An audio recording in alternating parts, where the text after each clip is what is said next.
ਕੌਮੀ ਇਨਸਾਫ ਮੋਰਚੇ ਵੱਲੋਂ 29 ਮਈ ਨੂੰ ਰੋਸ ਮਾਰਚ ਕਰਨ ਦਾ ਐਲਾਨ। ਭਾਈ ਅੰਮ੍ਰਿਤਪਾਲ ਸਿੰਘ ਤੇ ਲੱਗੇ NSA ਦੀ ਮਿਆਦ ਵਧਾਉਣ ਖਿਲਾਫ ਗੁਰਦਾਸਪੁਰ ਵਿਖੇ ਰੋਸ ਮੁਜ਼ਾਹਰਾ। ਕੇਂਦਰ ਸਰਕਾਰ ਵੱਲੋਂ ਹਰਿਆਣਾ ਦਾ ਸੀਨੀਅਰ ਅਫਸਰ BBMB ਦਾ ਮੈਂਬਰ ਨਿਯੁਕਤ। ਗੁਰਦਾਸਪੁਰ ਵਿਖੇ ਜ਼ਮੀਨ ਐਕਵਾਇਰ ਕਰਨ ਆਏ ਪ੍ਰਸ਼ਾਸਨ ਅਤੇ ਕਿਸਾਨਾਂ ਵਿਚਾਲੇ ਝੜਪ।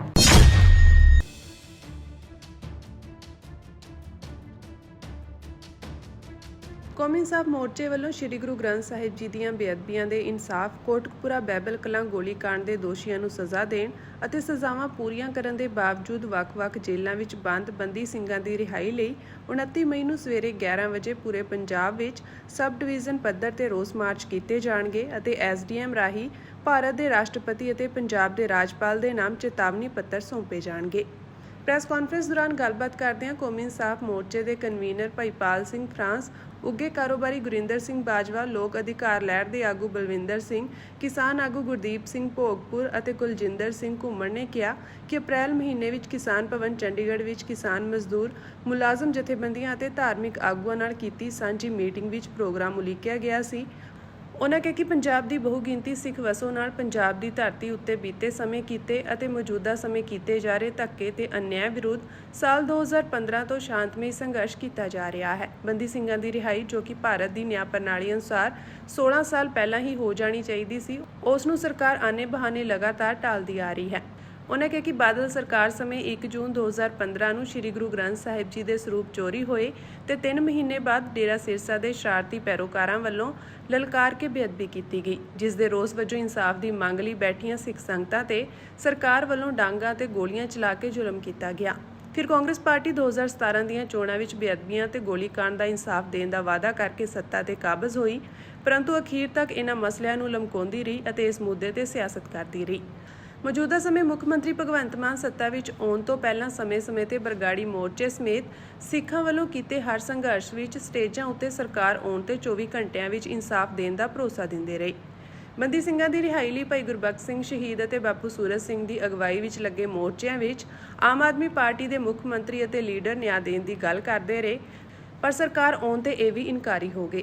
ਆਗੂਆਂ ਨੇ ਕਿਹਾ ਕਿ ਸੂਬਾ ਸਰਕਾਰ ਦੇਸ਼ ਵਿੱਚ ਫਿਰਕਾ ਪ੍ਰਸਤ ਮਾਹੌਲ ਬਣਾ ਰਹੀ ਹੈ ਤੇ ਕੇਂਦਰ ਸਰਕਾਰ ਨਾਲ ਸੁਰ ਮਿਲਾ ਕੇ ਚੱਲ ਰਹੀ ਹੈ। ਦੂਜੇ ਪਾਸੇ ਕੇਂਦਰ ਸਰਕਾਰ ਦੇਸ਼ ਦੀਆਂ ਘੱਟ ਗਿਣਤੀਆਂ ਨੂੰ ਨਿਆਂ ਦੇਣ ਦੀ ਬਜਾਏ ਲੋਕਾਂ ਦੀ ਰੋਜ਼ੀ ਰੋਟੀ ਤੇ ਸੁਰੱਖਿਆ ਦੀ ਥਾਂ ਦੇਸ਼ ਨੂੰ ਕਾਰਪੋਰੇਟ ਘਰਾਣਿਆਂ ਤੇ ਸਰਮਾਏਦਾਰਾਂ ਕੋਲ ਵੇਚ ਰਹੀ ਹੈ ਅਤੇ ਦੇਸ਼ ਦੀ ਬਹੁ ਗਿਣਤੀ ਨੂੰ ਹਿੰਦੂ ਰਾਸ਼ਟਰ ਬਣਾਉਣ ਦਾ ਸੱਦਾ ਦੇ ਕੇ ਮਿੱਠੀ ਗੋਲੀ ਦੇ ਰਹੀ ਹੈ।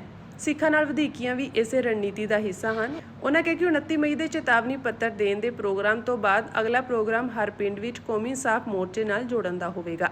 ਬੁਲਾਰਿਆਂ ਨੇ ਕਿਹਾ ਕਿ 7 ਜਨਵਰੀ 2023 ਨੂੰ ਸਿੱਖਾਂ ਵੱਲੋਂ ਇਹਨਾਂ ਮੰਗਾਂ ਨੂੰ ਲੈ ਕੇ ਸ਼ਾਂਤਮਈ ਸੰਘਰਸ਼ ਵਿੱਢਿਆ ਗਿਆ। 2.25 ਸਾਲ ਬੀਤ ਜਾਣ ਮਗਰੋਂ ਵੀ ਇਹ ਸਰਕਾਰ ਅਣਦੇਖੀ ਕਰ ਰਹੀ ਹੈ, ਜਦੋਂ ਕਿ ਇਹ ਮੰਗਾਂ ਨਾ ਆਰਥਿਕ ਹਨ ਤੇ ਨਾ ਹੀ ਵੱਖਵਾਦੀ ਹਨ।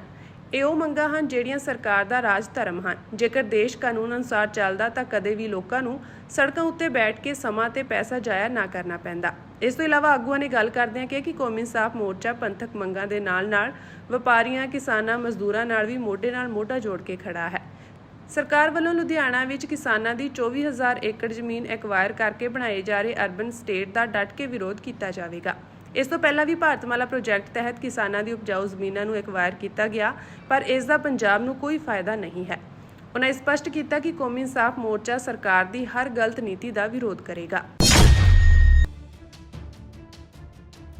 ਅਕਾਲੀ ਦਲ ਵਾਰਿਸ ਪੰਜਾਬ ਦੇ ਨੇਤਾ ਅਤੇ ਸੰਸਦੀ ਹਲਕਾ ਖਡੂਰ ਸਾਹਿਬ ਤੋਂ ਮੈਂਬਰ ਪਾਰਲੀਮੈਂਟ ਅੰਮ੍ਰਿਤਪਾਲ ਸਿੰਘ ਉੱਪਰ ਤੀਸਰੀ ਵਾਰ ਲਗਾਏ ਗਏ NSA ਨੂੰ ਤੁਰੰਤ ਰੱਦ ਕਰਨ ਅਤੇ ਹਿਰਾਸਤ ਵਿੱਚ ਲਏ ਗਏ ਸਾਰੇ ਸਿੱਖ ਨੌਜਵਾਨਾਂ ਅਤੇ ਸਜ਼ਾ ਪੂਰੀ ਕਰ ਚੁੱਕੇ ਬੰਦੀ ਸਿੰਘਾਂ ਦੀ ਰਿਹਾਈ ਸੰਬੰਧੀ ਅੱਜ ਜ਼ਿਲ੍ਹਾ ਗੁਰਦਾਸਪੁਰ ਦੇ ਅਬਜ਼ਰਵਰ ਐਡਵੋਕੇਟ ਅਜੇਪਾਲ ਸਿੰਘ ਢਿੱਲੋਂ ਦੀ ਅਗਵਾਈ ਵਿੱਚ ਡਿਪਟੀ ਕਮਿਸ਼ਨਰ ਗੁਰਦਾਸਪੁਰ ਅਤੇ ਗਵਰਨਰ ਪੰਜਾਬ ਗੁਲਾਬ ਚੰਦ ਕਟਾਰੀਆ ਨੂੰ ਮੰਗ ਪੱਤਰ ਭੇਜਿਆ ਗਿਆ। ਡਿਪਟੀ ਕਮਿਸ਼ਨਰ ਨੂੰ ਮੰਗ ਪੱਤਰ ਦੇਣ ਤੋਂ ਪਹਿਲਾਂ ਅਕਾਲੀ ਦਲ ਵਾਰਿਸ ਪੰਜਾਬ ਦੇ ਮੈਂਬਰਾਂ ਵੱਲੋਂ ਸ਼ਹਿਰ ਵਿੱਚ ਰੋਸ ਮੁਜ਼ਾਹਰਾ ਵੀ ਕੀਤਾ ਗਿਆ। ਇਸ ਮੌਕੇ ਸੰਬੋਧਨ ਕਰਦੇ ਹੋਏ ਅਕਾਲੀ ਦਲ ਵਾਰਿਸ ਪੰਜਾਬ ਜ਼ਿਲ੍ਹਾ ਗੁਰਦਾਸਪੁਰ ਦੀ 5 ਮੈਂਬਰੀ ਕਮੇਟੀ ਦੇ ਅਹੁਦੇਦਾਰ ਅਬਜ਼ਰਵਰ ਐਡਵੋਕੇਟ ਅਜੇਪਾਲ ਸਿੰਘ ਢਿੱਲੋਂ, ਗੁਰਪ੍ਰੀਤ ਸਿੰਘ ਬਟਾਲਾ, ਜੁਗਰਾਜ ਸਿੰਘ ਲਾਲਾ ਨੰਗਲ, ਜਤਿੰਦਰ ਸਿੰਘ ਸੋਹਲ, ਪ੍ਰਭਜੋਤ ਸਿੰਘ ਸਮੇਤ ਹੋਰ ਬੁਲਾਰਿਆਂ ਨੇ ਕਿਹਾ ਕਿ ਅਕਾਲੀ ਦਲ ਵਾਰਿਸ ਪੰਜਾਬ ਦੇ ਮੁੱਖ ਸੇਵਾਦਾਰ ਸੰਸਦੀ ਹਲਕਾ ਖਡੂਰ ਸਾਹਿਬ ਤੋਂ ਭਾਰੀ ਬਹੁਮਤ ਨਾਲ ਚੁਣੇ ਗਏ ਸੰਸਦ ਮੈਂਬਰ ਭਾਈ ਅੰਮ੍ਰਿਤਪਾਲ ਸਿੰਘ ਉੱਪਰ ਪੰਜਾਬ ਸਰਕਾਰ ਵੱਲੋਂ ਨਜਾਇਜ਼ ਤੌਰ ਤੇ ਤੀਸਰੀ ਵਾਰ ਰਾਸ਼ਟਰੀ ਸੁਰੱਖਿਆ ਐਕਟ ਲਗਾਇਆ ਗਿਆ ਹੈ। ਇਹ ਨਾ ਸਿਰਫ ਉਹਨਾਂ ਦੇ ਨਿੱਜੀ ਅਧਿਕਾਰਾਂ ਅਤੇ ਸੰਵਿਧਾਨਕ ਅਧਿਕਾਰਾਂ ਦੀ ਉਲੰਘਣਾ ਹੈ, ਸਗੋਂ ਖਡੂਰ ਸਾਹਿਬ ਹਲਕੇ ਦੇ ਲੱਖਾਂ ਵੋਟਰਾਂ ਦੀ ਸੰਸਦੀ ਨੁਮਾਇੰਦਗੀ ਨੂੰ ਖਾਮੋਸ਼ ਕਰਨ ਦੀ ਵੀ ਕੋਸ਼ਿਸ਼ ਹੈ। ਉਹਨਾਂ ਕਿਹਾ ਕਿ ਭਾਈ ਅੰਮ੍ਰਿਤਪਾਲ ਸਿੰਘ ਨੇ ਨੌਜਵਾਨ ਪੀੜ੍ਹੀ ਨੂੰ ਨਸ਼ਿਆਂ ਤੋਂ ਹਟਾ ਕੇ ਗੁਰਬਾਣੀ, ਸਿੱਖੀ ਅਤੇ ਚੰਗੇ ਆਚਰਣ ਵੱਲ ਲੈ ਕੇ ਜਾਣ ਵਾਲਾ ਅਭਿਆਨ ਚਲਾਇਆ। ਉਹਨਾਂ ਦੇ ਜਨਸੇਵਾ ਆਧਾਰਿਤ ਕਦਮਾਂ ਨੇ ਸਮਾਜਿਕ ਸੁਧਾਰ ਲਈ ਇੱਕ ਨਵੀਂ ਲਹਿਰ ਚਲਾਈ, ਜਿਸ ਨੂੰ ਸਮਾਜ ਭਲਾਈ ਦੇ ਵਧੀਆ ਉਪਰਾਲਿਆਂ ਵਜੋਂ ਵੇਖਿਆ ਜਾਂਦਾ ਹੈ, ਨਾ ਕਿ ਕਿਸੇ ਰਾਸ਼ਟਰੀ ਖਤਰੇ ਵਜੋਂ।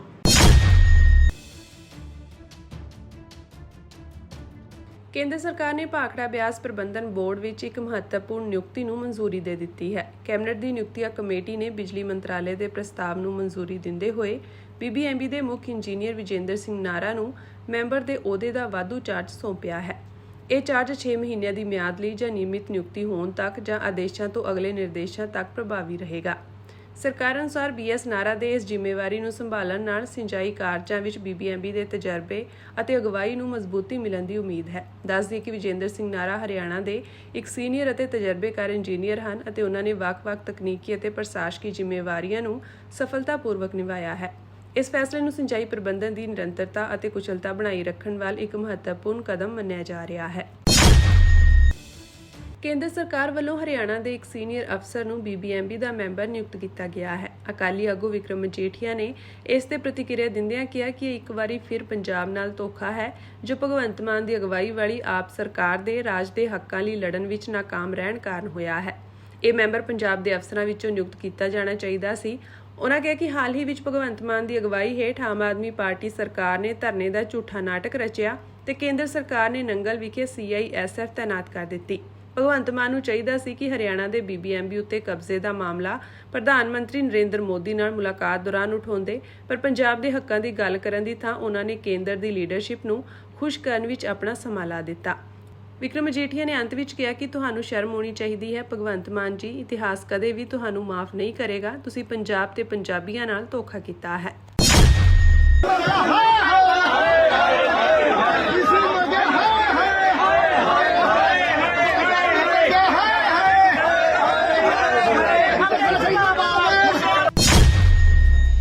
ਗੁਰਦਾਸਪੁਰ ਜ਼ਿਲ੍ਹੇ ਦੇ ਪਿੰਡ ਭਿੱਟੇਵੱਡ ਵਿਖੇ ਜ਼ਮੀਨ ਐਕਵਾਇਰ ਕਰਨ ਪਹੁੰਚੇ ਪ੍ਰਸ਼ਾਸਨ ਦੀ ਕਿਸਾਨਾਂ ਨਾਲ ਝੜਪ ਹੋਣ ਦਾ ਮਾਮਲਾ ਸਾਹਮਣੇ ਆਇਆ ਹੈ। ਕਿਸਾਨਾਂ ਦਾ ਕਹਿਣਾ ਹੈ ਕਿ ਪ੍ਰਸ਼ਾਸਨ ਵੱਲੋਂ ਬਿਨਾਂ ਪੈਸੇ ਦਿੱਤੇ ਜ਼ਮੀਨ ਐਕਵਾਇਰ ਕਰਨ ਦੀ ਕੋਸ਼ਿਸ਼ ਕੀਤੀ ਗਈ, ਜਿਸ ਕਾਰਨ ਉਹਨਾਂ ਵਿਰੋਧ ਕੀਤਾ ਪਰ ਉਹਨਾਂ ਨੂੰ ਗ੍ਰਿਫਤਾਰ ਕਰ ਲਿਆ ਗਿਆ।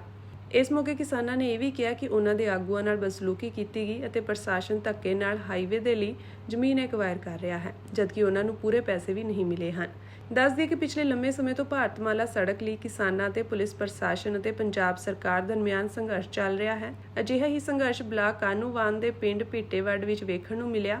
ਭਾਰਤਮਾਲਾ ਸੜਕ ਦੇ ਕਬਜ਼ੇ ਨੂੰ ਲੈ ਕੇ ਕਿਸਾਨਾਂ ਅਤੇ ਪੁਲਿਸ ਦਰਮਿਆਨ ਹੋਈਆਂ ਝੜਪਾਂ ਵਿੱਚ ਕਿਸਾਨਾਂ ਦੀਆਂ ਪੱਗਾਂ ਉਛਾਲੀਆਂ ਗਈਆਂ।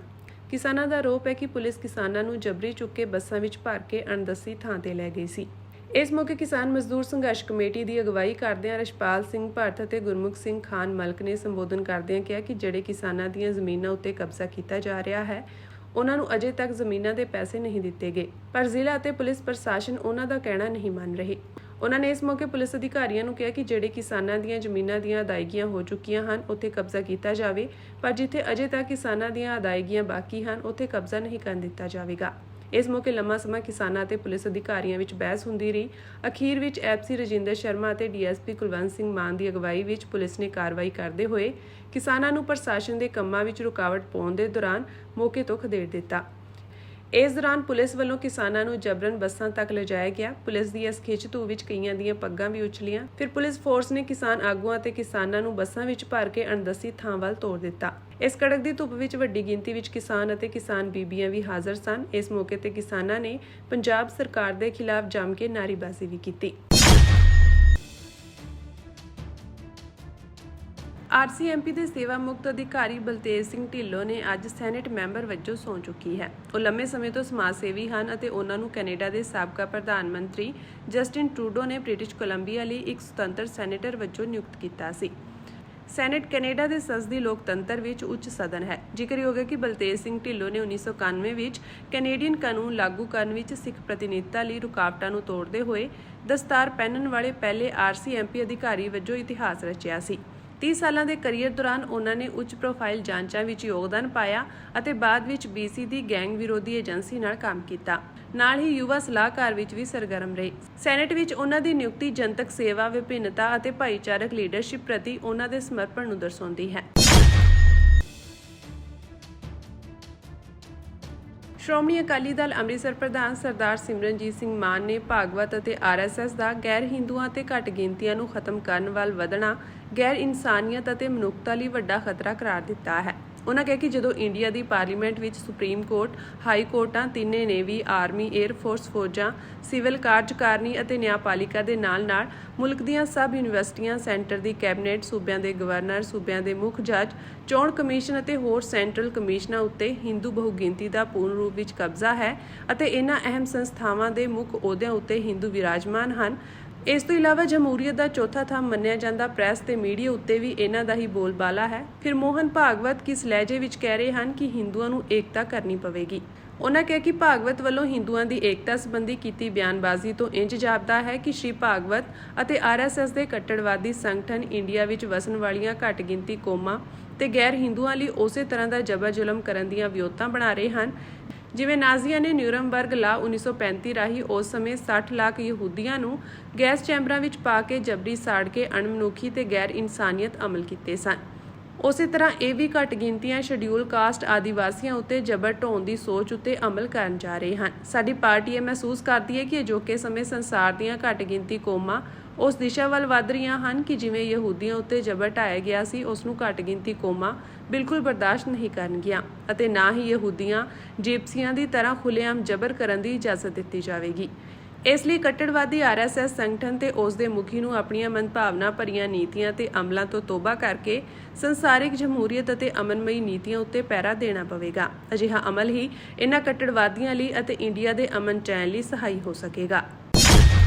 ਇਹ ਗੱਲ ਵੱਖਰੀ ਹੈ ਵੀ ਬੇਟੇ ਦੇ ਜਾਣ ਬਾਅਦ ਮੇਰੀ ਜ਼ਿੰਮੇਵਾਰੀ ਵੱਧ ਗਈ ਹੈ ਔਰ 27 ਦੀ ਜਿਹੜੀ ਇਲੈਕਸ਼ਨ ਆ ਉਹ ਬਿਲਕੁਲ ਲੜਾਂਗੇ। ਸਿੱਧੂ ਮੂਸੇਵਾਲਾ ਦੇ ਪਿਤਾ ਬਲਕੌਰ ਸਿੰਘ ਨੇ ਆਪਣੇ ਪੁੱਤਰ ਦੀ ਬਰਸੀ ਤੋਂ 2 ਦਿਨ ਪਹਿਲਾਂ 2027 ਵਿੱਚ ਵਿਧਾਨ ਸਭਾ ਚੋਣਾਂ ਲੜਨ ਦਾ ਐਲਾਨ ਕੀਤਾ ਹੈ। 27 ਲਈ ਫਿਰ ਮੰਨਿਆ ਜਾਵੇ ਵੀ ਬਲਕੌਰ ਸਿੰਘ ਸਿੱਧੂ। ਇਹ ਪਹਿਲੀ ਗੱਲ ਤਾਂ ਕਾਂਗਰਸੀ ਸਟੇਜਾਂ ਤੇ ਮੈਂ ਤਾਂ ਜਿੱਦਾਂ ਦਾ ਜੰਮਿਆ ਉਦੋਂ ਦਾ ਕਾਂਗਰਸੀ ਸਟੇਜਾਂ ਤੇ ਮੈਂ ਤਾਂ ਉਤਰੇ ਨਹੀਂ ਕਦੇ।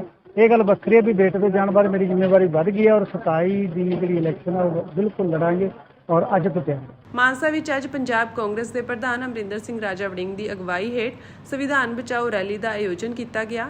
ਇਸ ਦੌਰਾਨ ਸਿੱਧੂ ਮੂਸੇਵਾਲਾ ਦੇ ਪਿਤਾ ਬਲਕੌਰ ਸਿੰਘ ਨੇ ਮੀਡੀਆ ਨਾਲ ਗੱਲਬਾਤ ਕਰਦਿਆਂ ਕਿਹਾ ਕਿ ਸੰਵਿਧਾਨ ਨੂੰ ਬਚਾਉਣ ਦੀ ਬਹੁਤ ਲੋੜ ਹੈ ਕਿਉਂਕਿ ਪੰਜਾਬ ਅਤੇ ਦੇਸ਼ ਭਰ ਵਿੱਚ ਦਿਨ ਦਿਹਾੜੇ ਲੋਕਾਂ ਦਾ ਕਤਲ ਹੋ ਰਿਹਾ ਹੈ। ਉਹਨਾਂ ਦੇ ਪੁੱਤਰ ਸ਼ੁਭਦੀਪ ਸਿੰਘ ਸਿੱਧੂ ਮੂਸੇਵਾਲਾ ਦਾ ਵੀ ਮਾਨਸਾ ਵਿੱਚ ਦਿਨ ਦਿਹਾੜੇ ਕਤਲ ਕਰ ਦਿੱਤਾ ਗਿਆ ਸੀ, ਪਰ ਕੁਝ ਲੋਕ ਜੋ ਸਾਜ਼ਿਸ਼ ਵਿੱਚ ਸ਼ਾਮਿਲ ਸਨ ਅਜੇ ਵੀ ਪੁਲਿਸ ਦੀ ਪਹੁੰਚ ਤੋਂ ਬਾਹਰ ਹਨ। ਉਹਨਾਂ ਨੇ ਅੱਗੇ ਕਿਹਾ ਕਿ ਉਹ ਲੰਮੇ ਸਮੇਂ ਤੋਂ ਸਰਕਾਰ ਅਤੇ ਪੰਜਾਬ ਵਿੱਚ ਕਾਨੂੰਨ ਵਿਵਸਥਾ ਦੀ ਗੱਲ ਕਰ ਰਹੇ ਹਨ ਕਿ ਪੰਜਾਬ ਦੀ ਕਾਨੂੰਨ ਵਿਵਸਥਾ ਵਿਗੜ ਗਈ ਹੈ ਅਤੇ ਪੰਜਾਬ ਦੇ ਮੁੱਖ ਮੰਤਰੀ ਇਸ ਬਾਰੇ ਕੋਈ ਠੋਸ ਕਦਮ ਨਹੀਂ ਚੁੱਕ ਰਹੇ ਹਨ। ਉਹਨਾਂ ਕਿਹਾ ਕਿ ਮੁੱਖ ਮੰਤਰੀ ਭਗਵੰਤ ਮਾਨ ਵੱਲੋਂ ਇੱਕ ਬਿਆਨ ਜਾਰੀ ਕੀਤਾ ਗਿਆ ਸੀ ਜਿਸ ਵਿੱਚ ਉਹਨਾਂ ਕਿਹਾ ਸੀ ਕਿ ਗੋਲਡੀ ਬਰਾੜ ਦਾ ਵੇਰਵਾ ਦਿੱਤਾ ਗਿਆ ਹੈ, ਪਰ ਉਹਨਾਂ ਦੇ ਪੁੱਤਰ ਦੀ ਤੀਜੀ ਬਰਸੀ ਵੀ ਆ ਗਈ ਹੈ, ਪਰ ਅਜੇ ਤੱਕ ਗੋਲਡੀ ਬਰਾੜ ਦਾ ਕਿਤੇ ਵੀ ਕੋਈ ਵੇਰਵਾ ਨਹੀਂ ਦਿੱਤਾ ਗਿਆ ਹੈ। ਜਿਹੜਾ ਬੰਦਾ ਮੌਕੇ ਤੇ ਇਹ ਮਰ ਚੁੱਕਾ ਸੀਗਾ, ਉਹਦੇ ਗੋਲੀ ਲੱਗੀ ਹੋਈ ਆ ਤੇ ਉਹਨੂੰ ਹੁਣ ਇਸ ਵੇਲੇ ਜਿਹੜੀ ਅਗਲੀ ਤਫਤੀਸ਼ ਉਹ ਜਾਰੀ ਕਰ ਰਹੇ। ਜਦੋਂ ਗੋਲੀ ਲੱਗੀ ਆ, ਗੋਲੀ ਲੱਗਣ ਤੋਂ ਬਾਅਦ ਚ ਪੌੜੀਆਂ ਤੋਂ ਥੱਲੇ ਡਿੱਗਿਆ, ਉਸ ਦਾ ਸਿਰ ਦੇ ਅੰਦਰੂਨੀ ਸੱਟਾਂ ਵੀ ਲੱਗੀਆਂ। ਹੁਣ ਉਹ ਸਾਰਾ ਕੁਝ ਜੋ ਵੀ ਅਸਲੀਆਂ ਚ ਵੀ ਸੱਟ ਲੱਗ ਸਕਦੀ ਆ ਉਹ ਇਨਵੈਸਟੀਗੇਸ਼ਨ ਚ ਪਤਾ ਲੱਗੂਗਾ ਜਾਂ ਪੋਸਟਮਾਰਟਮ। ਜਲੰਧਰ ਵਿੱਚ ਦਿਨ ਦਿਹਾੜੇ ਕਤਲ ਦੀ ਵੱਡੀ ਵਾਰਦਾਤ ਵਾਪਰਨ ਦੀ ਖਬਰ ਹੈ। ਜਾਣਕਾਰੀ ਅਨੁਸਾਰ ਸਿੱਖ ਸਟੂਡੈਂਟ ਫੈਡਰੇਸ਼ਨ ਦੇ ਪ੍ਰਧਾਨ ਵਕੀਲ ਪਰਮਿੰਦਰ ਸਿੰਘ ਢੀਂਗਰਾ ਨੂੰ ਗੋਲੀ ਮਾਰ ਕੇ ਕਤਲ ਕਰ ਦਿੱਤਾ ਗਿਆ ਹੈ। ਮੌਕੇ ਤੋਂ ਪ੍ਰਾਪਤ ਜਾਣਕਾਰੀ ਅਨੁਸਾਰ ਵਕੀਲ ਢੀਂਗਰਾ ਦੀ ਲਾਸ਼ ਗੁਆਂਢੀਆਂ ਦੇ ਘਰ ਵਿੱਚ ਮਿਲੀ ਹੈ, ਜਿੱਥੇ ਪੱਟ ਵਿੱਚ ਗੋਲੀ ਵੱਜਣ ਕਾਰਨ ਲਾਸ਼ ਪੌੜੀਆਂ ਤੇ ਪਈ ਸੀ। ਮੁੱਢਲੇ ਤੌਰ ਤੇ ਢੀਂਗਰਾ ਦਾ ਕਤਲ ਗੁਆਂਢੀਆਂ ਵੱਲੋਂ ਕੀਤਾ ਗਿਆ ਦੱਸਿਆ ਜਾ ਰਿਹਾ ਹੈ। ਢੀਂਗਰਾ ਦੇ ਕਤਲ ਦਾ ਪਤਾ ਲੱਗਣ ਤੇ ਫੈਡਰੇਸ਼ਨ ਦੇ ਆਗੂ ਘਰ ਦੇ ਬਾਹਰ ਵੱਡੀ ਗਿਣਤੀ ਵਿੱਚ ਇਕੱਠੇ ਹੋਏ। ਉਹਨਾਂ ਦੱਸਿਆ ਕਿ ਢੀਂਗਰਾ ਦਾ ਉਹਨਾਂ ਦੇ ਗੁਆਂਢੀ ਨਾਲ ਕਾਰ ਪਾਰਕਿੰਗ ਨੂੰ ਲੈ ਕੇ ਝਗੜਾ ਹੋਇਆ। ਝਗੜਾ ਇੰਨਾ ਵੱਧ ਗਿਆ ਕਿ ਗੁਆਂਢੀ ਨੇ ਆਪਣੀ ਪਿਸਤੌਲ ਨਾਲ ਗੋਲੀ ਮਾਰ ਕੇ ਢੀਂਗਰਾ ਦਾ ਕਤਲ ਕਰ ਦਿੱਤਾ। ਘਟਨਾ ਦੀ ਸੂਚਨਾ ਮਿਲਦੇ ਹੀ ਪੁਲਿਸ ਟੀਮ ਮੌਕੇ ਤੇ ਪਹੁੰਚ ਗਈ। ਫੋਰੈਂਸਿਕ ਟੀਮਾਂ ਵੱਲੋਂ ਸੁਰਾਗ ਲਏ ਜਾ ਰਹੇ ਹਨ ਅਤੇ ਪੁਲਿਸ ਨੇ ਘਰ ਨੂੰ ਵੀ ਪੂਰੀ ਤਰ੍ਹਾਂ ਸੀਲ ਕਰ ਦਿੱਤਾ ਹੈ। ਉਧਰ ਮੌਕੇ ਤੇ ਪਹੁੰਚੇ ਪੁਲਿਸ ਅਧਿਕਾਰੀ ਨੇ ਵੀ ਦੱਸਿਆ ਕਿ ਪੁਲਿਸ ਕੰਟਰੋਲ ਰੂਮ ਤੇ ਰਾਜਨਗਰ ਵਿੱਚ ਗੋਲੀ ਚੱਲਣ ਦੀ ਸੂਚਨਾ ਮਿਲੀ ਸੀ। ਜਦੋਂ ਪੁਲਿਸ ਮੌਕੇ ਤੇ ਪਹੁੰਚੀ ਤਾਂ ਘਰ ਵਿੱਚ ਇੱਕ ਵਿਅਕਤੀ ਦੀ ਲਾਸ਼ ਪਈ ਸੀ। ਉਹਨਾਂ ਦੱਸਿਆ ਕਿ ਮ੍ਰਿਤਕ ਦੀ ਪਛਾਣ ਪਰਮਿੰਦਰ ਸਿੰਘ ਢੀਂਗਰਾ ਵਜੋਂ ਹੋਈ ਹੈ, ਜਿਨ੍ਹਾਂ ਦੀ ਉਮਰ ਲਗਭਗ 42 ਕੁ ਸਾਲ ਹੈ। ਉਹਨਾਂ ਦੱਸਿਆ ਕਿ ਜਦੋਂ ਪੁਲਿਸ ਪਹੁੰਚੀ ਤਾਂ ਢੀਂਗਰਾ ਦੀ ਮੌਤ ਹੋ ਚੁੱਕੀ ਸੀ। ਪੱਟ ਵਿੱਚ ਗੋਲੀ ਵੱਜੀ ਹੋਈ ਸੀ ਜੋ ਕਿ 2 mm ਦੀ ਬੰਦੂਕ ਦਾ ਇੱਕ ਫਾਇਰ ਕੀਤਾ ਗਿਆ ਸੀ। ਪੁਲਿਸ ਅਧਿਕਾਰੀ ਨੇ ਇਹ ਵੀ ਕਿਹਾ ਕਿ ਹਾਲਾਂਕਿ ਮੌਤ ਗੋਲੀ ਲੱਗਣ ਨਾਲ ਹੋਈ ਹੈ ਜਾਂ ਫਿਰ ਪੌੜੀਆਂ ਤੋਂ ਡਿੱਗਣ ਪਿੱਛੋਂ ਸਿਰ ਵਿੱਚ ਸੱਟ ਲੱਗਣ ਕਾਰਨ ਇਸ ਬਾਰੇ ਪੋਸਟਮਾਰਟਮ ਰਿਪੋਰਟ ਆਉਣ ਤੋਂ ਬਾਅਦ ਹੀ ਕੁਝ ਕਿਹਾ ਜਾ ਸਕਦਾ ਹੈ। ਉਹਨਾਂ ਕਿਹਾ ਕਿ ਫਿਲਹਾਲ ਪੁਲਿਸ ਜਾਂਚ ਕਰ ਰਹੀ ਹੈ ਤੇ ਮਾਮਲੇ ਵਿੱਚ 3 ਜਣਿਆਂ ਨੂੰ ਗ੍ਰਿਫਤਾਰ ਕਰ ਲਿਆ ਗਿਆ ਹੈ। ਇਹ ਸਾਡੇ ਕੋਲ ਖਬਰ ਆਈ ਸੀ ਕੰਟਰੋਲ ਰੂਮ ਤੋਂ ਕਿ ਕਿਸੇ ਘਰ ਦੇ ਵਿੱਚ ਗੋਲੀ ਚੱਲ ਗਈ ਹੈ ਰਾਜਨਗਰ ਦੇ ਵਿੱਚ। ਅਸੀਂ ਉੱਥੇ ਮੌਕੇ ਤੇ ਆਏ ਆ। ਜਿਹੜਾ ਬੰਦਾ ਮੌਕੇ ਤੇ ਇਹ ਮਰ ਚੁੱਕਾ ਸੀਗਾ, ਉਹਦੇ ਗੋਲੀ ਲੱਗੀ ਹੋਈ ਆ ਤੇ ਉਹਨੂੰ ਹੁਣ ਇਸ ਵੇਲੇ ਜਿਹੜੀ ਅਗਲੀ ਤਫਤੀਸ਼ ਉਹ ਜਾਰੀ ਕਰ ਰਹੇ ਸਰ ਕੀ ਨਾਮ ਹੈਗਾ ਇਹਦਾ ਪਰਮਿੰਦਰ ਸਿੰਘ ਢਿੰਗਰਾ ਨਾਮ। ਸਰ ਕੀ ਐਡਵੋਕੇਟ ਹੈ? ਐਡਵੋਕੇਟ।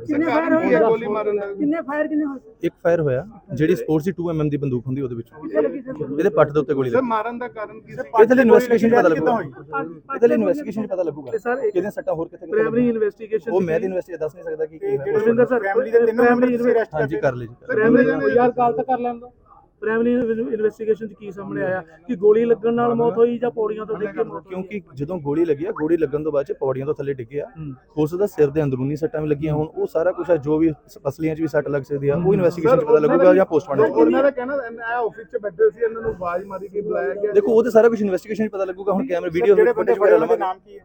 ਇਹਨਾਂ ਦੇ ਵਿੱਚ ਪਰਮਿੰਦਰ ਕੌਰ ਹੈ ਜਿਹੜੀ ਲੇਡੀ ਇੱਥੇ ਰਹਿੰਦੀ ਤੇ ਉਹਦਾ ਹਸਬੈਂਡ ਤੇ ਉਹਦਾ ਬੇਟਾ। ਮਾਰਨ ਦਾ ਕਾਰਨ ਪਤਾ ਲੱਗਾ ਨਾਮ ਮੈਂ ਦੱਸ ਦੂੰਗਾ। ਇਹ ਪਰਿਵਾਰਕ ਮੈਂਬਰ ਸੀ?